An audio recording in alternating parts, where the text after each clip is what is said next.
धन्यवाद। तो इस श्लोक में दक्ष क्या कह रहे हैं कि हम तो कर्म संध हैं। कर्म संध का मतलब है कर्म से जुड़े हुए हैं। हम साधु हैं, गृहमेधी नाम, हम गृहमेधी हैं, हम साधु हैं। तो गृहमेधी का मतलब है घर में अपने सीमित रहते हैं, घर से बाहर ज़्यादा नहीं निकलते हैं और हम दूसरों को कुछ उल्टा प्रचार नहीं करते हैं। हम गृहमेधी नाम, हम साधु हैं, कृत्यमानस दुर्मर्शन। लेकिन आपने जो मेरे साथ हमारे साथ जो किया है वो विप्रियम यानी बहुत अप्रिय किया है, दुर्मर्शम जो सहन करने योग्य नहीं है, लेकिन मर्शितम लेकिन सहन किया हमने। तो हम इतने साधु हैं कि जो सहन नहीं किया जा सकता वो भी हमने सहन किया। तो दक्ष ने कैसे सहन किया? क्योंकि बताएं अजय न परेशान होता, ब्रह्मा जी ने उनको सांत्वना दी थी। दक्ष को ब्रह्मा जी ने सांत्वना दी थी। अब यहाँ पर एक बड़ा रहस्य है कि ब्रह्मा जी भी दक्ष के पक्ष में भी कुछ नहीं बोलते हैं, नारद जी के पक्ष में भी कुछ नहीं बोलते हैं, दक्ष को सांत्वना देते हैं, कोई बात नहीं, दोबारा आप पुत्र उत्पन्न करो। तो इसका क्या कारण, क्या है, रहस्य क्या है कि दक्ष को जो है ब्रह्मा जी मतलब इस प्रकार से नहीं बता रहे हैं कि नारद जी के पक्ष में बोलें कि भाई उन्होंने सही किया और तुम बुरा ना मानो, लेकिन दक्ष को सांत्वना देते हैं, कोई बात नहीं, कोई बात नहीं, तो हो गया, लेकिन अब जो है तुम आगे और संतान उत्पन्न करो। और दक्ष की जो है जो संतानें हैं वो इतनी शुद्ध चेतना में वो संतान उत्पन्न होती हैं, वो प्रजापति हैं। दक्ष प्रजापति हैं और प्रजापति उसी को कहा जाता है जो शुद्ध चेतना में संतान उत्पन्न करे। और दक्ष के द्वारा उत्पन्न हुई संतानें इतनी शुद्ध चेतना में थी कि नारद जी ने उनको सोचा कि ये तो वैकुंठ जाने लायक। और फिर ये इतनी संतान जो है अगर वैकुंठ के रास्ते में गई हैं तो दक्ष के लिए तो फिर वैकुंठ बिल्कुल निश्चित, क्या बिल्कुल निश्चित है। और दक्ष की इन बातों को नारद जी भी सुन रहे हैं और सहन कर रहे हैं, सहन क्या बल्कि आदर कर रहे हैं, आदर कर रहे हैं। नारद जी भी स्वीकार करते हैं, उनके शाप को आदरपूर्वक स्वीकार कर रहे हैं नारद जी उनके शाप को। तो एक दृष्टि से देखा जाए तो प्रभुपाद भी इसी प्रकार से जो जिन भक्तों के माता पिता को प्रभुपाद ने मतलब भक्त बनाया, जबकि वो भक्त नहीं थे, बिगड़े हुए थे, उनको भक्त बनाया। और उनके जो माता पिता हैं वो अपने पुत्रों पर आसक्ति के कारण प्रभुपाद को शाप दे रहे हैं। तो एक गुण प्रभुपाद उनका भी देख रहे हैं। इनका क्या गुण है कि जो जिनको प्रभुपाद ने भक्त बनाया है, शुद्ध किया, अब उन पर अगर माता पिता अगर आसक्त हैं और प्रभुपाद के ऊपर क्रुद्ध हैं तो प्रभुपाद उनका दोष ना ले करके उनका गुण ले रहे हैं कि अपने पुत्र में आसक्त हैं। सएव साधु सुकृतो मोक्ष द्वारम अपावृतम। आसक्ति जो है अगर साधुओं के प्रति हो जाए तो वो मुक्ति का द्वार है। तो उनके पुत्र जो है साधु बन गए और पुत्र में आसक्त हैं। ये प्रभुपाद पर वो जो है क्रुद्ध हो रहे हैं, ये प्रभुपाद उसको सहन कर, उसका दोष नहीं मान रहे, प्रभुपाद वो दोष नहीं मान रहे। प्रभुपाद की इतनी उदारता है, वो उनका गुण देख रहे हैं। और गुण क्या है कि अपने पुत्रों पर जो है वो आसक्त हैं, आसक्ति के कारण प्रभुपाद को जो है वो शाप दे रहे हैं और प्रभुपाद उनके शाप को आदरपूर्वक स्वीकार कर रहे हैं। और प्रभुपाद कहते हैं ये शाप जो है मैं अपनी शिष्य परंपरा में स्थानांतरित करता रहूँगा, इस प्रकार से शाप भी चलता रहेगा। तो इसमें क्या है ना कि एक बड़ा रहस्य है कि क्या मतलब दक्ष की स्थिति, उन्होंने भगवान को प्रसन्न भी किया और भगवान को जब प्रसन्न किया तो हंस को ही स्तोत्र में उन्होंने भगवान को प्रसन्न किया और बहुत उसमें गहराई है, भक्ति की बड़ी गहराई है। लेकिन अंत में उनकी जो स्तुति है उसमें वो कहते हैं स ईश्वरों में कुरुताम मनोरथम, वो ईश्वर जो है मेरे मनोरथ को पूरा करें। मतलब पूर्ण समर्पण नहीं है, दक्ष का पूर्ण समर्पण नहीं है, उनका अपना मनोरथ है, वो ईश्वर जो है मेरे मनोरथ को पूरा करें। और फिर भगवान जो है जब दर्शन देते हैं दक्ष को तो उनके दर्शन से बहुत प्रसन्न भी होते हैं, है ना, लेकिन अब स्तुति नहीं करते हैं क्योंकि वो समर्पण नहीं है, उनका एक मनोरथ है।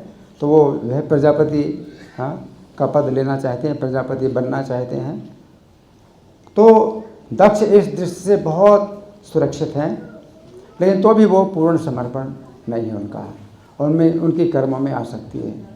अब इसके पीछे क्या रहस्य है कि जिस समय दक्ष ने शिव जी को शाप दिया था, तो शिव जी के जो गण हैं, नंदी हैं, तो उन्होंने शाप दिया दक्ष को कि ये जो है जन्म जन्म जो है कर्मों में आसक्त हो, कर्म कांड में आसक्त रहे, कर्म कांड में आसक्त रहे। तो वो कर्म कांड में जो आसक्ति उनकी जो है दूसरे जन्म में भी है, तो वो नंदी का शाप, तो शाप के कारण दक्ष जो है मतलब इसमें बंधे हुए हैं, इस आसक्ति में बंधे हुए हैं। लेकिन साथ साथ भगवान की भक्ति भी जो है इतनी है कि वो सुरक्षित भी हैं। और प्रभुपाद का जो तात्पर्य है वो बहुत रक्षा करता है, क्योंकि भागवत की कथा में सुखदेव गोस्वामी भी कुछ इस संबंध में अपनी टिप्पणी नहीं कर रहे हैं। दक्ष के जो है पक्ष में या नारद जी के पक्ष में सुखदेव गोस्वामी कोई टिप्पणी नहीं करते हैं। तो कोई व्यक्ति पढ़ेगा तो जो है इस तरह से भी सोचेगा, जैसे कि दक्ष बोल रहे हैं इस तरह से भी सोचेगा। तो प्रभुपाद जो है जो हमें तात्पर्य दे रहे हैं, वो प्रभुपाद के तात्पर्य से हमें दृष्टि मिलती है। तो प्रभुपाद के जो तात्पर्य हैं श्रीमद् भागवत में, ये बहुत बड़ा जो है प्रभुपाद का योगदान है, बहुत बड़ा योगदान है। उन्होंने तो मंदिर भी बनाए और भक्त भी बनाए, सब कुछ बनाए, लेकिन फिर भी जो तात्पर्य है वह सबसे बड़ा प्रभुपाद का जो है योगदान है कि उन्होंने हमको वो दृष्टि दी, जो कि दृष्टि हमारे पास नहीं है, हम नहीं समझ सकते इस प्रकार से। तो जो लोग वैसे भागवत का पाठ करते हैं तो भागवत का पाठ करते करते आगे बढ़ जाते हैं, और उसमें उनके मन में भी कोई दक्ष के प्रति भी कुछ वो नहीं आता है कि भाई ये अज्ञान है, ये अज्ञान में कुछ बोल रहे हैं ना। तो दक्ष का ये कहना वो अपनी जगह सही है ना। नारद जी जो कर रहे हैं, तो नारद जी के प्रति भी कोई ऐसी बात, उनके विरुद्ध भी कोई बात नहीं सोचते हैं, दक्ष के विरुद्ध भी कोई बात नहीं सोचते हैं, और वो कथा जो है मतलब चलती रहती है। लेकिन प्रभुपाद हमको प्रत्येक तात्पर्य में जितने भी जो है दिशा देते हैं, वो एक ही दिशा देते हैं कि हम कृष्ण के शरण में जाएं, कृष्ण की शरणागति। तो ये प्रभुपाद की जो विशेषता है वो मतलब क्या है कि आज के समय में ये प्रभुपाद की ये जो देन है, ये बहुत बड़ी देन है, बहुत बड़ी देन है। श्रीमद् भागवत के तात्पर्य ही जो है मतलब बड़ी चीज़ है, नहीं तो मूल श्लोकों से आप जो है कुछ नहीं समझ पाएंगे। तो प्रभुपाद कई बार अनुवाद में भी जो है क्या करते हैं, उसका जो है भाव बदल देते हैं, शब्द बदल देते हैं, अनुवाद में भी शब्द बदल देते हैं कि जो अनुवाद उनका श्लोकों का है, तो वो शब्द के अनुसार अनुवाद नहीं होता है, बल्कि वो भी जो है भाव के अनुसार प्रभुपाद अनुवाद देते हैं।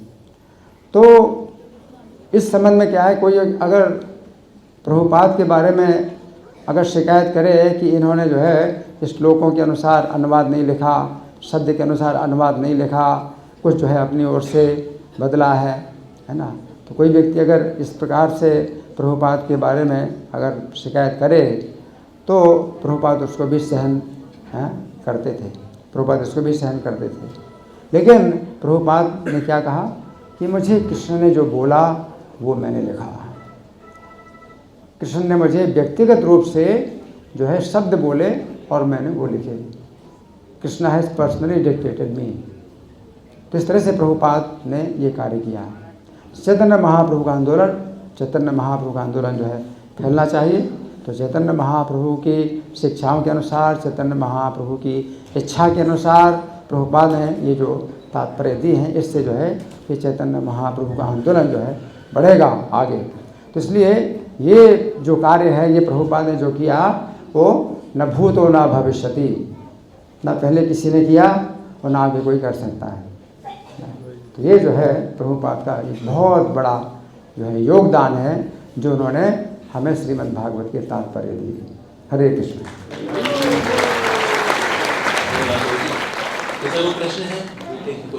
हाँ, यस, हरे कृष्ण।